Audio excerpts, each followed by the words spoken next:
एक ऐसा घाट जहां 24 घंटे अर्थियां जलती रहती हैं तथा वहां दाह संस्कार के बाद बची हुई अर्थियों के बांस से कुल्फी की डंडी बनाई जाती है। यहां तक कि शमशान की राख से अगरबत्तियां भी बनाई जाती है। ये घाट वाराणसी में स्थित है, जिसे मणिकर्णिका घाट के नाम से जाना जाता है।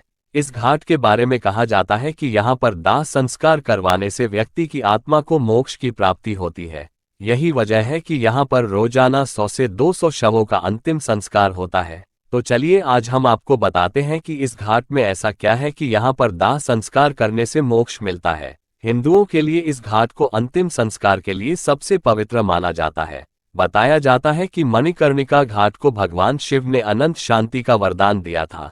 इस घाट की विशेषता है कि यहाँ चिता की आग कभी शांत नहीं होती है, यानी कि यहाँ हर समय किसी ना किसी का शवदाह होता रहता है। ऐसा कहा जाता है कि भगवान विष्णु ने शिव और पार्वती के लिए यहाँ स्नान कुंड का निर्माण किया था, जिसे लोग अब मणिकर्णिका कुंड के नाम से जानते हैं। स्नान के दौरान माता पार्वती का कर्णफूल कुंड में गिर गया था, जिसे महादेव ने ढूंढ निकाला था। देवी पार्वती के कर्णफूल के नाम पर ही इस घाट का नाम मणिकर्णिका पड़ा। इस घाट की एक मान्यता ये भी है कि भगवान शिव ने देवी सती के पार्थिव शरीर का अंतिम संस्कार इसी घाट पर किया था, जिस कारण इसे महाशमशान भी कहते हैं। वाराणसी में गंगा किनारे 5 किलोमीटर की दूरी में 88 घाट है, जिनमें से 86 घाट का इस्तेमाल स्नान और पूजा करने के लिए किया जाता है।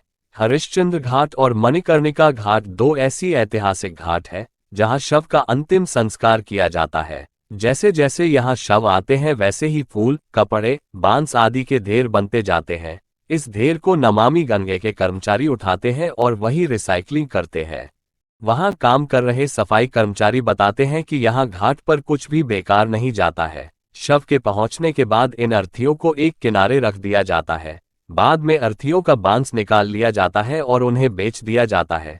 फिर वह इन बांस से सूप, टोकरियां, हाथ के पंखे आदि बनाए जाते हैं। यहाँ तक कि कुल्फी की स्टिक भी अर्थी में इस्तेमाल हुए बांस से ही बनाई जाती है। चिता पर सजी कुछ लकड़ियां राख हो जाती है तथा कुछ अधजली रह जाती है। इन अधजली लकड़ियों का पाउडर बनाया जाता है तथा फिर इसमें परफ्यूम मिलाकर अगरबत्ती बनाई जाती है। हालांकि इन अगरबत्तियों का इस्तेमाल शमशान घाटों पर ही होने वाले विधान में किया जाता है। वहां के स्थानीय लोग बताते हैं कि शमशान की राख से लेकर लकड़ी तक सभी चीजें दोबारा इस्तेमाल में आ जाती हैं।